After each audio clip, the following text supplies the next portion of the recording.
Здравствуйте, уважаемые наши слушатели. Я вас всех очень рад видеть.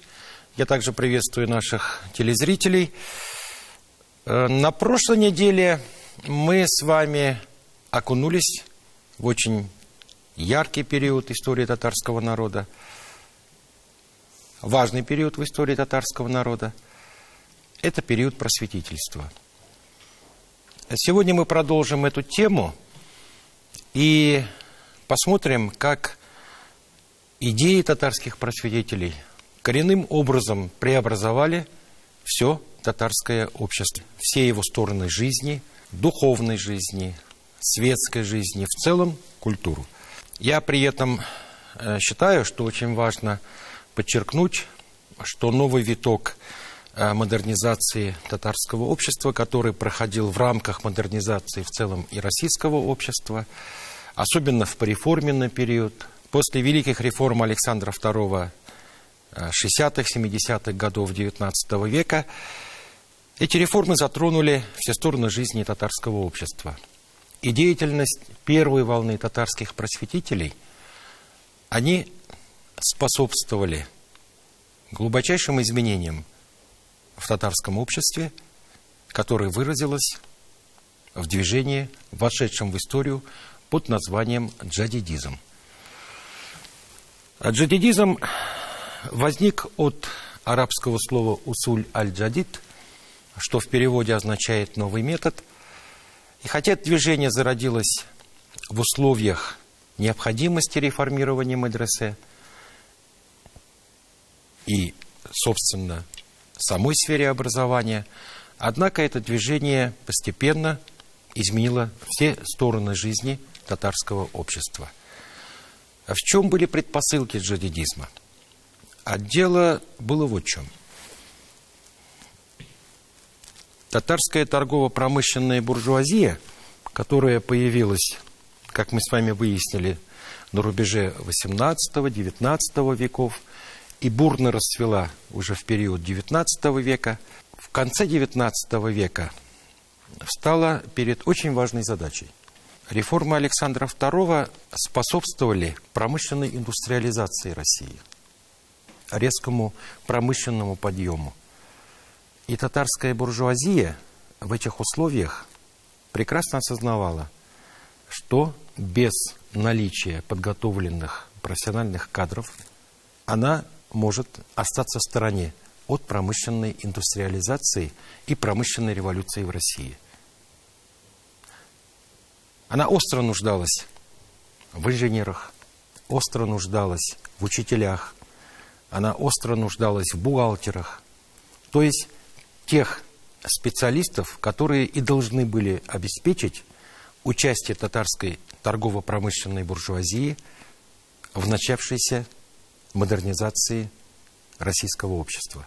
Кроме того, татарская интеллигенция прекрасно осознавала, что тот уровень знаний нового времени, европейский уровень знаний российских университетов, это было одним из условий повышения самосознания народа, формирования его высокой культуры и, соответственно, активной общественно-политической деятельности. Такие кадры не могли подготовить старые академические медресе, о которых мы с вами говорили на прошлой неделе. Преимущественно там были религиозные предметы, светских предметов было очень немного. Дискуссии носили схоластический характер, процветал догматизм. Но при этом важно знать и другое. Хотя молодая татарская интеллигенция подвергала критике вот эти академические мектебы и медресе, сегодня мы говорим, что эти учебные заведения в свое время сыграли положительную роль как центры сопротивления христианизаторской политики, которая проводилась в более ранние периоды, как центры сохранения культуры татарского народа, его самобытности. Однако реальность была такова, что они уже отстали от жизни. И та система образования, которая сформировалась в этих старометодных медресе, она являлась тормозом экономического, политического и культурного развития татарского народа.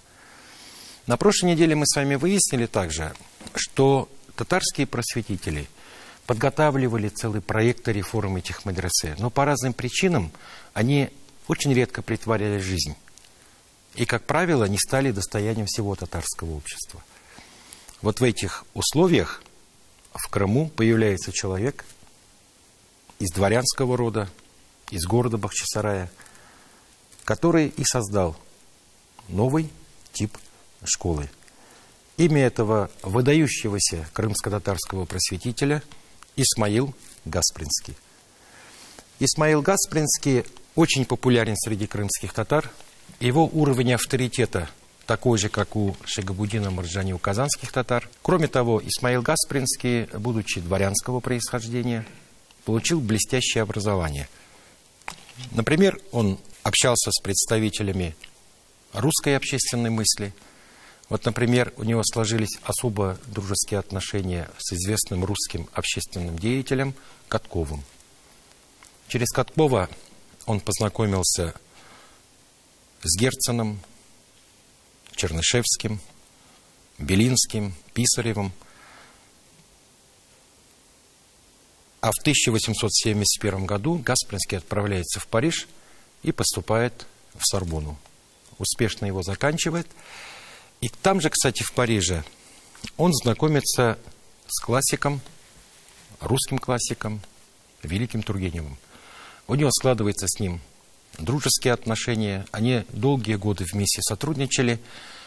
Вот общение с передовой русской интеллигенцией в Сорбонне, с передовой французской интеллигенцией, они сформировали новую идеологию, которую он смог реализовать успешно вначале на территории Крыма, а затем и во всем тюрко-татарском мире Российской империи.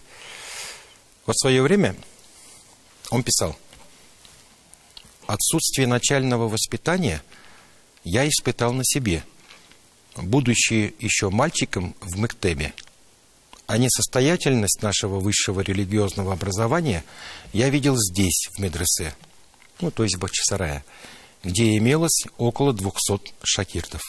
Это, во-первых, и возбудило во мне мысль о необходимости преобразования наших мусульманских школ».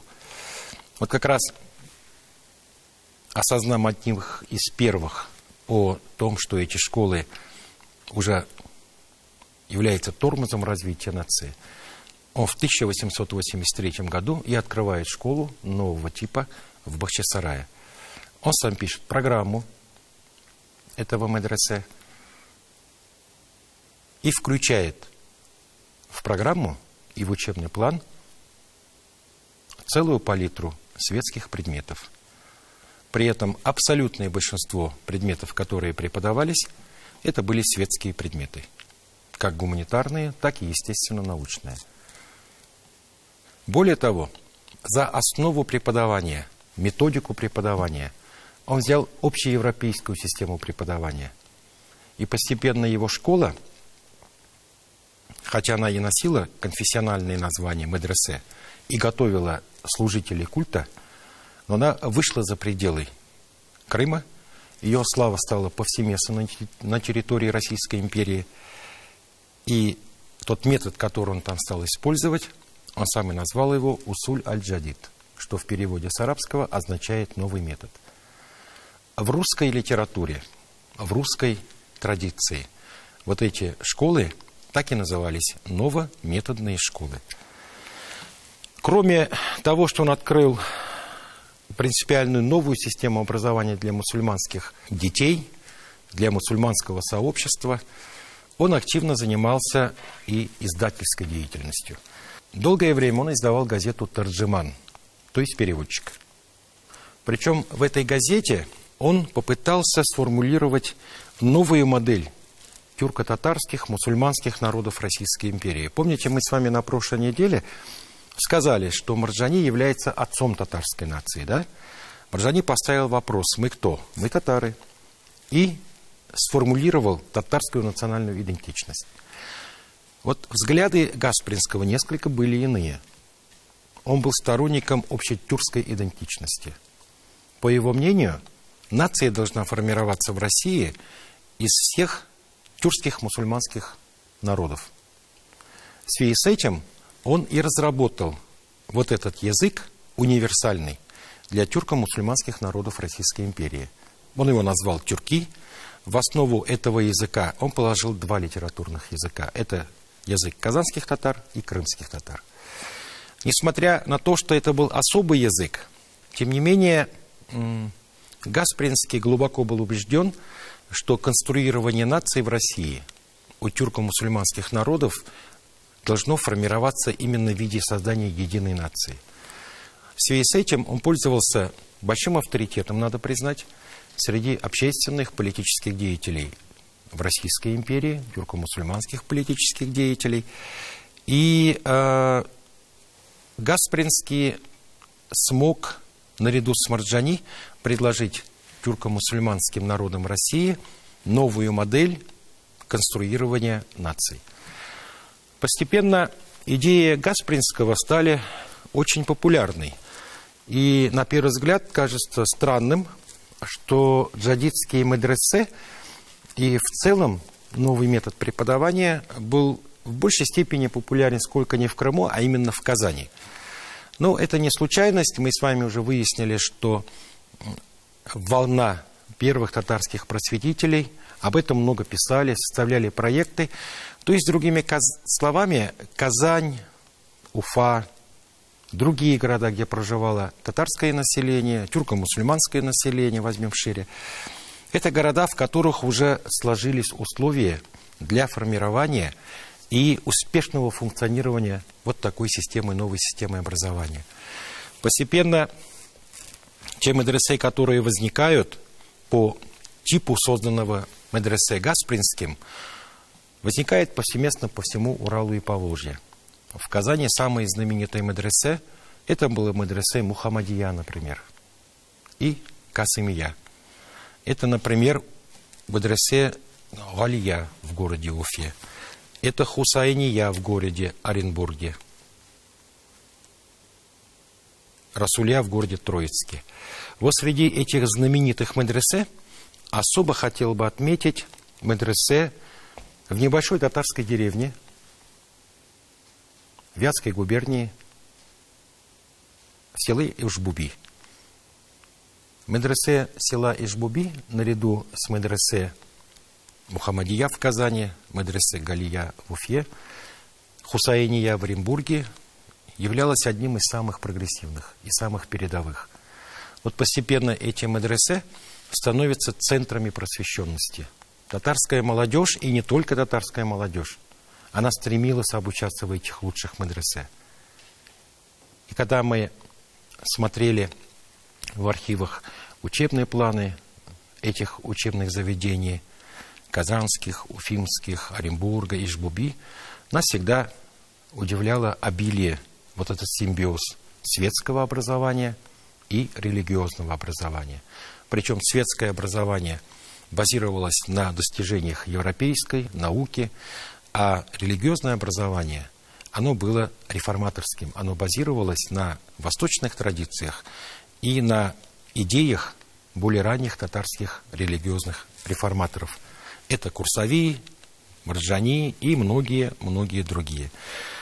Вот анализ программы медресе Мухаммадия показывает, что преподавались наряду с татарским русский язык, персидский, арабские языки, арабская литература, география, физика, геометрия, арифметика, всеобщая история, история тюркских народов, история татарского народа, история России, этика, гигиена, риторика, юриспруденция, логика и философия. И причем, если в академических медресе философия тоже преподавалась, но упор делался на восточную философию, то в медресе Мухаммадия программа про всемирную философию, в том числе и античную философию, и восточную философию, философию нового времени, ну и так далее. Говоря о медресе Мухаммадия, я не могу назвать его блестящего руководителя. Это выдающийся татарский просветитель, уже второй волны просветителей, звали его Галимджан Баруди. Это человек, который создал это учебное заведение, обеспечил ее функционирование Это просветитель, который смог добиться того, что медресе Мухаммедия считалась в этот период самым прогрессивным и самым передовым. Мухаммедия известна тем, что в стенах этого учебного заведения учились многие выдающиеся деятели татарской культуры. Ну вот некоторые из них это Фатых Амирхан, Маджид Гафури, Галиаскар Камал, Карим Тинчурин, Султан Габеши, Газиз Губайдулин, Хусайн Имашев, Салих Сайдашев, Бакиур Манче, Наки Исамбат. В свое время Бакиур Манче даже вспоминал, что в годы обучения в медресе Мухаммедия он всегда поражался той ауре, которая там сложилась. Это стремление к знаниям, это глубочайшее знание философии, это глубочайшее знание религиозной философии, восточной философии, истории. И он с удовольствием вспоминал, что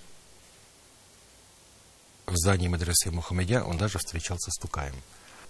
Мухаммедия – это был не только центр просвещенности. В начале 20 века это был центр активной молодежной жизни. Вот Шакирный медресе Мухаммедия, они создали целый ряд организаций, самая известная из которых была Эль-Ислах.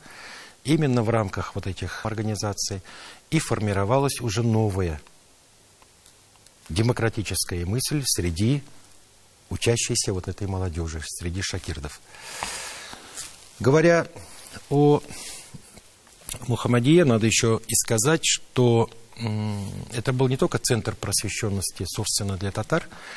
Сюда приезжало очень много учиться представителей практически всех мусульманских регионов Российской империи. Это Туркестан, Казахстан, Средняя Азия, Северный Кавказ. Слава об этом медресе, наряду с медресе Хусайния в Оренбурге, Галья в Уфе, являлись неким эталоном такой вот просвещенности, куда стремилась приезжать и учиться молодежь. Вот к 1915 году абсолютное большинство, 90%, учебных заведений, начальных мектебы и высших медресе в Урало-Павловском регионе, они были джадидскими, то есть работали по новому методу. Вот на прошлой неделе кто-то из вас задавал вопрос, вот как татарское общество воспринимало все новое. Вот как раз история джадидизма им показывает, что, конечно, в одночасье джадидизм не победил. В татарском обществе была ортодоксальная часть, консервативная часть. Все новое не сразу пробивало себе дорогу.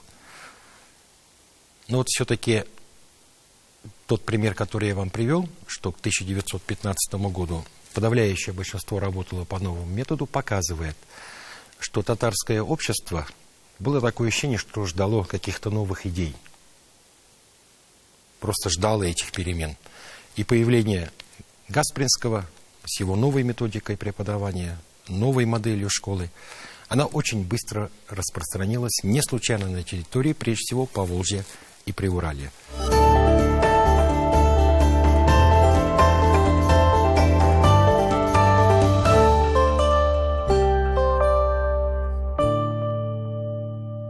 Джадиды были сторонниками создания системы образования для мусульманских девочек. Такие школы открывались повсеместно. До джадидов девочки из мусульманских семей, как правило, получали образование у абыстай, то есть такой широкой сети учебных заведений для девочек не существовало. И джадиды смогли создать систему женского образования для мусульманского населения. Самой знаменитой из этих школ как раз была школа Аитовой. Аитова – это известный меценат, просветитель, которая всю свою жизнь посвятила идее просвещения нации и функционированию той школы, которую она и создала. Вот перед вами фотография начала 20 века, уникальная фотография, в которой вы можете видеть татарских девочек, которые обучались в старших классах этой легендарной и знаменитой школы Аитовой. Такие школы открывались повсеместно. Они открывались в Казани, они открывались в Уфе, в Оренбурге, Троицке, они открывались и на селе. Я вам, если помните, на прошлой неделе приводил слова Карла Фукса. Карл Фукс четко писал, что для татар престиж образования составляет одну из главных ценностей в жизни. И это было на самом деле так. И джадиды, прекрасно это понимая, открывая модернистские школы, обновленные школы, школы европейского уровня образования, они, конечно же, открывали их и для девочек. Кто же представлял новую волну просветителей? Кроме Гаспринского, кроме Аитовой. Я с большим удовольствием хочу назвать имена выдающихся татарских просветителей, религиозных реформаторов уже новой волны, конца XIX, начала XX веков, среди которых самыми яркими являются, например, Реза Фахрудинов. Крупнейший представитель общественной мысли, крупный теолог, религиозный реформатор. Кроме того, он имел огромный авторитет, как и крупный политический деятель. Это, конечно же, реформатор-либерал Муса Бигиев, представитель нового поколения религиозных реформаторов. Он также активно занимался общественной работой, активно занимался политической деятельностью. Уже упомянутый мной Галимжан Баруди, ну и, конечно же, классик татарской литературы, выдающийся татарский просветитель Гаязь Исхаки. Возникает вопрос, чем религиозное реформаторство конца XIX – начала XX века принципиально отличалось от религиозного реформаторства первой волны татарских просветителей? Да? Дело в том, что Галимжан Баруди, Муса Бигиев, Реза Фахрудинов, продолжая традиции Курсави, продолжая традиции Мраджани, все-таки вывели просветительство, религиозное реформаторство на новый уровень. На уровень, который соответствовал уже эпохе новейшего времени. И особенно это четко прослеживалось в том, что они начали обосновывать формирование российского гражданского общества канонами ислама. До Резы Фахрудинова, Мусы Бигиева и Галимжана Баруди вот именно обоснование, формирование в России гражданского общества, цивилизованного общества, канонами ислама до этого никто не занимался. Это является, на мой взгляд, одним из новых направлений, отличительных черт религиозных реформаторов уже нового поколения. В целом, мы констатируем, что в конце XIX – начала XX века таким образом наступает расцвет татарского просветительства, дорогие слушатели. Будучи крупнейшими реформаторами не только школьного дела, известными учеными и богословами, лидеры джадидизма оказали огромное влияние на всю структуру татарского общества, на все татарское общество в целом. Реформы джадидов касались не только сферы образования, они затронули все стороны татарского общества, духовной его жизни, светской жизни, уклада семейно-бытового. Например, в начале XX века завершилась работа по созданию единого современного литературного, татарского литературного языка. Напоминаю вам, работу начал Каюм Насари. Благодаря деятельности джадидов в начале XX века была завершена работа по созданию современного литературного татарского языка. Это привело к тому, что по всей территории Российской империи в местах компактного проживания татарского населения появляется массовая литература именно на татарском языке. Художественная литература, научная литература, педагогическая литература, общественно-политическая литература. Вот, например, в самом начале XX века, только с 1900 по 1905 год в Казани, Санкт-Петербурге, в Москве, в Уфе, Оренбурге, в Астрахани вышло более 1000 наименований литературы на татарском языке. С удивительным тиражом. С тиражом 12 миллионов экземпляров. Вот если произведение Марджани все-таки это был удел интеллектуальной элитой, то уже тот литературный язык, который был разработан, на котором писали все писатели, педагогические деятели, общественные деятели, религиозные деятели, они писали на едином литературном татарском языке, они были очень востребованы. По этой причине тиражи были просто огромные. Я не могу не сказать о том, что джадиды способствовали появлению массовой периодической печати. Мы с вами говорили о Гаспринском, о его газете «Тарджаман». Вот начиная с 1905 по 1914 год по всей России выходило более 30 наименований различных газет и журналов, тираж которых доходил до 30 тысяч. Население было грамотное, все обучались, все жили новыми идеями. Эти газеты тоже были очень востребованы. Вот, например, в 1910 году начальник Главного управления по делам печати Российской империи, когда исследовал, инспектировал татарскую периодическую печать и литературу, оставил в своем отчете для своего департамента, для своего управления следующую фразу.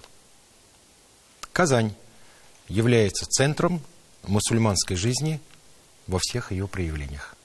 То есть, говоря о Российской империи. Джадидизм развивался синкретически, то есть там была мощная религиозная составляющая, просветительская составляющая, педагогическая составляющая.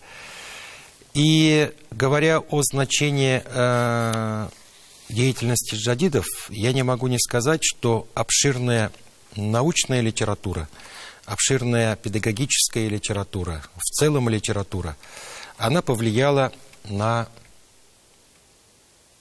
общество татарское в целом. Под влиянием джадидизма возникает впервые среди мусульманских народов России, в Казани возникает первый профессиональный театр. Труппа «Саяр».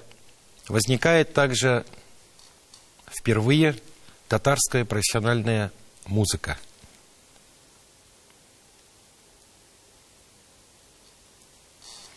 Вот идея европеизации коснулись и быта татарского народа. Сторонники джадидизма, городское население переходило на европейские костюмы. В музыкальную культуру народа проникают европейские музыкальные инструменты. То есть, другими словами, происходит расцвет татарской культуры. И в этом, конечно же, велика заслуга татарских просветителей и первой, и второй волны. И деятельность джадидов, и в целом такое явление, которое получило название джадидизм, оно обеспечило всплеск этой культуры, а в дальнейшем и активной татарской общественно-политической жизни. Центром такой общественной жизни, творческой жизни, экономической жизни являлась знаменитая татарская слобода Казани. А если быть точнее, это Старо-Татарская слобода. Старо-Татарская слобода возникла в древности. Еще мы знаем по легендам, что в период средневековой Казани, в северной части Казани, за Булаком и за Кабаном находилась большая знаменитая Кураишева слобода. После падения Казани татары были вынуждены покинуть Казань, и они были расселены на территории бывшей Кураишевой слободы. Здесь же, очевидно, осталась какая-то часть и касимовских татар, которая в составе Ивана Грозного принимала участие в штурме Казани. Вот эта знаменитая татарская слобода начала формироваться сразу непосредственно после падения Казани. По летописным сведениям, по песцовым книгам, которые составлялись в 1556-68 годах, эта татарская слобода уже конкретно упоминается. Упоминается в той части, что именно здесь проживали остатки татарского населения города Казани. Постепенно татарская слобода превращается, дорогие слушатели, в свой особый мир, со своей особой культурой. Остатки ее сегодня можно найти именно в той старо-татарской слободе. Когда-то старо-татарская слобода была неким таким вот живым, единым организмом, городом в городе, наверное, можно сказать, со своими традициями, особенностями, укладом. На мой взгляд, крепко собранная, словно нитка добротного жемчуга в конце XIX, в начале XX веков, она и соединила татарскую интеллигенцию, купечество, духовенство в единую среду, живую, богатую и, конечно же, блестящую. В свое время Максим Горький, который долгое время жил в Казани, в своих знаменитых «Моих университетах», вот так описал старо-татарскую слободу. На чтениях в литературном кружке было достаточно скучно. Хотелось уйти в татарскую слободу, где живут какой-то особенной, чистоплотной жизнью добродушные, ласковые люди. Они говорят смешно, искаженным русским языком, по вечерам с высоких минаретов их зовут в мечети странные голоса муэдзинов. Мне думалось, что у татар вся жизнь построена иначе, незнакомая мне, не похожа на то, что я знаю и что не радует меня. А вот великий наш соотечественник, великий Федор Шаляпин, в своей книге «Страницы из жизни. Маска и душа», была такая книга известная, также описывает события из его жизни в Казани, на его родине в конце XIX, начале XX века. Я бывал и на прекрасном Средиземном море, и в Атлантическом океане, а все-таки и до сего дня с любовью помню тихое, темное озеро Кабан. С одной стороны Кабана тихая татарская слобода и огромная фабрика Крестовниковых, с другой стороны Пески. Пески – это суконная слобода. В советское время старо-татарская слобода находилась в некотором запустении, надо признать. Но вот благодаря усилиям и инициативе президента республики Рустама Минниханова в последнее время старо-татарская слобода возрождается. Восстанавливаются исторические здания. Постепенно старо-татарская слобода становится одним из центральных туристических объектов города Казани. Ну и, пользуясь случаем, вы у нас студенты первого курса, Казань вы многие знаете, некоторые приезжие. Я, конечно же, вас призываю совершить прогулку по Старой Казани, по старо-татарской слободе. Именно в этой старой татарской слободе жили наши великие просветители, творили, жили наши джадиды. Здесь были самые прогрессивные учебные заведения. В старо-татарской слободе жила татарская интеллигенция, представители купечества, которые и обеспечивали функционирование этих учебных заведений и массовое издание литературы. На этом наша лекция закончена. Мы переходим к вопросам, на которые я постараюсь, конечно же, с большим удовольствием ответить. Раиль Равильевич, можно ли сказать, что симбиоз из вот этого общественного возрождения и религиозных реформ, ну, плюс джадидизм вот начала 20 века, вот те 18-19, является прямым наследием для современного татарского народа? Ну, конечно, да. Конечно, да. Понимаете, вот 18 век, особенно первая половина, это, наверное, один из самых драматичных периодов в истории татарского народа. И активизация общественной жизни, просветительство, а затем и ренессанс татарской культуры, он является, наверное, одним из главных составляющих того положения татар, которое занимали они и в России, которое занимали в тюрко-мусульманском мире России. И сегодня, да, мы являемся наследниками этого. Мы являемся наследниками и носителями идей просвещения, идей обновления, идей поиска научных знаний. И в этом отношении и татарские просветители, религиозные реформаторы, джадиды заложили фундамент и основы татар как просвещенной нации. Я не сомневаюсь в этом. Относительно программы обучения в медресе, допустим, вот в Мухаммадия, вы сказали, что там начали преподавать физику, алгебру, геометрию. На каком языке шло преподавание? На татарском? На татарском, конечно. Ну, причем вот в эти учебные заведения, в основном, вот когда я говорил, что молодежь стремилась, приезжали представители из Средней Азии, но не надо забывать, что в основном это училась татарская молодежь. То есть вот если мы берем сегодняшнюю систему образования религиозного, да, у нас тоже в Казани есть медресе, но ведь у нас огромная система современного светского образования, и туда идет, ну, какое-то ограниченное количество.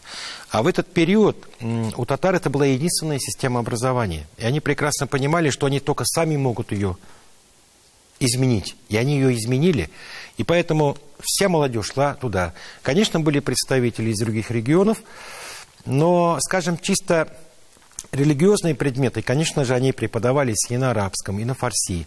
Но светские предметы, как правило, преподавались на татарском языке. Спасибо. В такие медресе, знаменитые медресе, как Мухаммадия в Казани, Хусейни в Оренбурге, Галия в Уфе, обучались дети из знатных родов или также принимались из бедных слоев? Вот очень показательный вопрос, особенно сегодня, когда в татарском обществе вот деление по социальному признаку не существовало. В эти медресе приходили учиться дети из разных сословий, и их всех принимали. Причем зачастую, вот как же писали и представители Министерства народного просвещения, которые иногда инспектировали эти учебные заведения, они отмечали, что зачастую дети, родители детей оплачивали очень символичную сумму, а с бедных семей денег вообще не брали. Как правило, вот эти крупные медресе, они существовали за счет вот этих меценатов. Вот я же вам говорил, да, сегодня в ходе лекции, в самом начале, что одна из причин реформирования медресе – это была и экономическая причина. Представители татарского промышленного, торгово-промышленного капитала остро нуждались в профессиональных кадрах, которые старые медресе не готовили. И поэтому они вкладывали в это огромные средства для того, чтобы эти медресе готовили не в чистом виде религиозных деятелей, хотя таковых тоже готовили, а прежде всего давали мощное светское образование, которые смогли бы затем принимать участие в этой уже промышленной революции. По этой причине дореволюционные представители торгово-промышленного капитала, они вкладывали огромные средства и в развитие медресе, они вкладывали огромные средства в книгопечатание, они содержали театры, они содержали издательства. То есть значительная часть доходов уходила туда, потому что они прекрасно понимали, что они дают огромный эффект. Эффект в части подготовки кадров профессиональных, эффект в части подготовки интеллигенции, эффект в части в целом высокого уровня образования у населения. Поэтому они на это средств не жалели. Спасибо за ответ. Джадиды, они стали открывать школу не только для мальчиков, но и для девочек. Ну, то есть, насколько отличалась сама программа в школах? Ну, практически не отличалась. Просто единственная особенность при подготовке программы для девочек, там учитывался вот этот гендерный подход. Их, ну, рукоделие было больше, то есть поменьше были, может быть, естественных наук. То есть в татарском обществе, ведь у татар положение женщины, оно всегда отличалось от положения женщины в другом мусульманском мире. Вспомним, достаточно было много представительниц, правителей, да, например, Нур-Султан, Сюембике. Вот это особое положение татарской женщины, об этом много писала и Гаяза Исхаки.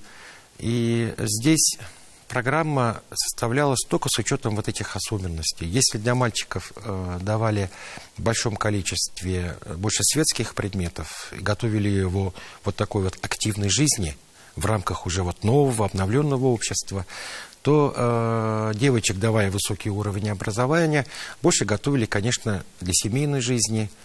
Вот. Меня потрясла та фотография, которую я вам показывал. Вот насколько... Обратили внимание, какие лица, да, у девочек? Глаза горят, глаза живые. Вот получали высокий уровень образования. Но, откровенно говоря, вот эти медресе рознь, конечно, были и медресе, которые не имели такую славу, как Мухаммадия, например. Но, по моему мнению, программа Мухаммадии соответствовала программам лучшей гимназии России. Программы, скажем, для девочек тоже много открывали. И в домах тоже продолжали его опостай учить. Но вот Аитова она смогла, по примеру Джадидов, сама была очень просвещенной. Она практически, с моей точки зрения, создала просто идеальную школу для девочек. Там, конечно, уровень образования был очень высокий. Все туда стремились, с удовольствием брали девочек из самых низших слоев. И потом их воспитывали, давали высокий уровень образования. Причем светский. Дорогие слушатели, сегодня мы с вами прощаемся. До новых встреч. До свидания.